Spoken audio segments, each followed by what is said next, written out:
Shut the fuck up. Stop dinging. Stop it. I think one of the main problems is people want to start creating, but they have no idea where to begin. They don't know how to start creating. So I came up with several different ideas and thinking points to help start the creating process, to start thinking of how to create and ways to stop you from blockading yourself from creating. So these are the several different, how many ideas is it?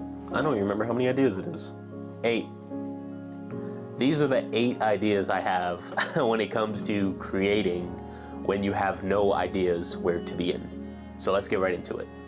Number 1 is everything great was built on what came before it. So start by stealing your ideas. Everything that needs to be said has already been said, but since no one was listening, everything must be said again. This quote perfectly captures the essence of creativity. Consider Shakespeare. His plays often borrowed from older myths and stories, yet his interpretations became classics. The Beatles drew heavily from early blues and rock musicians, and yet they created something revolutionary. Every generation builds on what came before them. Reshape it to fit your voice and your context. Your ideas, while not usually original, can resonate with those who's never heard of them before. And remember, every generation will ultimately be taken over by the one that comes after, and they don't know any more than what you did at that time. So why not you be the one to teach them those lessons that you wish you were taught at that age? Your community of like-minded individuals is waiting for your perspective or to be introduced to this way of thinking in the first place. So give credit where credit is due, but don't hesitate to put your spin on things. After all, who's going to teach the next generation that the mitochondria is the powerhouse of the cell, if we're not the ones who are going to repeat the important stuff? Number 2, growth happens in the doing, not the planning. Imagine if Naruto had become the Hokage, or if Luffy found the One Piece in the first arc of their stories. Those stories would lose their magic. The best part of any journey is watching the growth and struggles and the triumphs along the way. Your creative path is no different. You don't need to be an expert to start, but you do need to start to become an expert. By showing your development, your progress, you become relatable. Your audience will root for you just as you rooted for those that you looked up to then. Growth isn't a side effect of the process, it is the process. Let people witness your story unfold. You and your story will feel more genuine. Isn't it more satisfying to learn that the heroes are the real deal and not just some soulless fill-in for the idea that they're supposed to represent? Imagine if Keanu Reeves wasn't the kind soul that we know him to be. His movies just wouldn't hit the same. Number 3 is create what you wish existed in the world. Think of your favorite stories. No one asked for these works to be written, but their creators felt compelled to tell their stories. Stories like the Odyssey, the Chronicles of Narnia, the Lord of the Rings all laid the foundation for countless others. Shaping culture for generations, think about the world that you want to see, the stories or creations that you wish existed, and take the leaps to bring them to life. The most popular example of this is probably 50 Shades of Grey.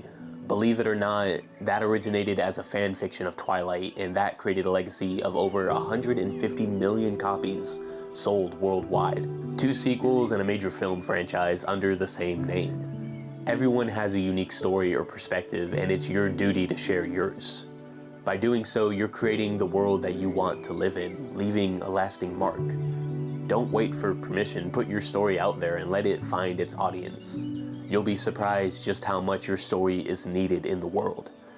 Imagine how your life would be affected if you didn't have your comfort series. Some of my most memorable friendships were only developed for our love and passion for Naruto, Nintendo, or Call of Duty. Your story, big or small, is needed by the world. You're the potential bridge for countless relationships to be made, and it'd be a shame if you weren't responsible for it. Number 4, learn to keep things to yourself. Live in secrecy. On the contrary, not everything you create needs to be shared. Some things are better kept private, as a sacred part of who you are. We live in an age where oversharing is normalized, but not every thought or hobby belongs in the public sphere. Your hobbies and interests should remain personal spaces where you can explore it freely without judgment. It's better to tease people with your attention and your time.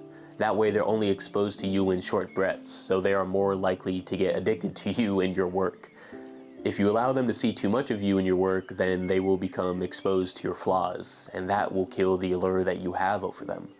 You want them to be just at the climax of their exposure to you, and then strip them of your time, attention, and your work. Then disappear for a bit, work in silence, and then hit them with another round. That keeps them craving for more. This will protect your peace and your energy, and give them something to look forward to. Number 5 is do good work and share it. The best way to truly understand and internalize something is to teach it to others. Sharing your ideas not only helps others grow, but it also strengthens your understanding and conviction. I'm not suggesting you broadcast every small insight, don't forget the previous point, but when something resonates with you deeply, share it. Share it with the community. Teaching and sharing creates a ripple effect of growth. Sharing and sparking new conversations and collaborations, but putting your work out there, you contribute to the creative ecosystem and reinforces your own creativity. We are the average of the 5 people that we spend the most time with. Wouldn't you want those people to be the best of what you desire to be? Educators naturally attract excellence by cultivating an environment where talent thrives. So share what's meaningful to you, but be aware that what you put out into the world has the right to judge that work. It's up to you to know how to filter that out. Number 6, be nice. Most feedback is just noise. Kindness and composure are essential in the creative world. Not everyone will appreciate or understand what you create, and that's okay. You don't need to welcome everyone into your creative circle, but you should greet them with respect. Learn to filter genuine feedback from negativity. Many people criticize out of their own frustrations or jealousy, not because of any flaw in your work. So stay grounded, stay kind, and remember that your voice matters, even if it isn't for everyone. And remember, not all feedback is created equal. While feedback can be valuable, it's important to consider who is giving it. Advice from someone who has walked the path that you aspire to follow is rooted in experience and insight. They know the challenges and opportunities that's on that journey. On the other hand, feedback from those who don't share your goals and values or level of experience can often just be noise, well-meaning or not. Listening to everyone's opinion can dilute your focus and even lead you astray. So prioritize feedback from mentors, experts, or peers who are where you want to be. Their guidance can propel you forward, while others' input, though sometimes helpful, shouldn't overshadow your vision. Number 7, starve your resources. Too many options can stifle creativity. Having every tool, gadget, or resource at your disposal might sound ideal, but it often will lead to overthinking and indecision. Limitations force you to think creatively and innovate with what you have. For example, I still use my kit lens on my camera. It challenges me to think about composure and lighting in a way that more advanced equipment might not. Don't let pursuit of perfection hold you back. Start creating with what you have today, and you'll find that your best work comes in time crunches, because it pushes you to eliminate distractions, focus on the essentials, and rely on instinct. Deadlines strip away overthinking and perfectionism, allowing you to produce bold, decisive, and impactful work. The urgency forces you into flow state, where adrenaline fuels creativity and sharpens your problem-solving skills. By embracing the pressure and trusting yourself, you could turn limited time into a powerful tool for innovation. Don't wait for the perfect moment. Act now and let the constraints spark your brilliance. And number 8 is stick to your routine. When motivation runs dry, your routine becomes your safety net. A consistent schedule, even a simple one, keeps you moving forward when inspiration falters. Maybe you're stuck in bed, unsure of what to do today, but you've planned a workout or a creative time block for this time. Get up and stick to the plan. Let your routine guide you. Momentum is built through consistency, and it's what separates dreamers from doers. Don't underestimate the power of showing up for yourself every day. Here's my daily routine. I get up at 8 a.m. and go to the gym. Monday through Friday, I have a push-pull leg routine. 10 a.m. through 1 p.m. is my time to create content. Monday through Friday, I have a write, film, edit routine.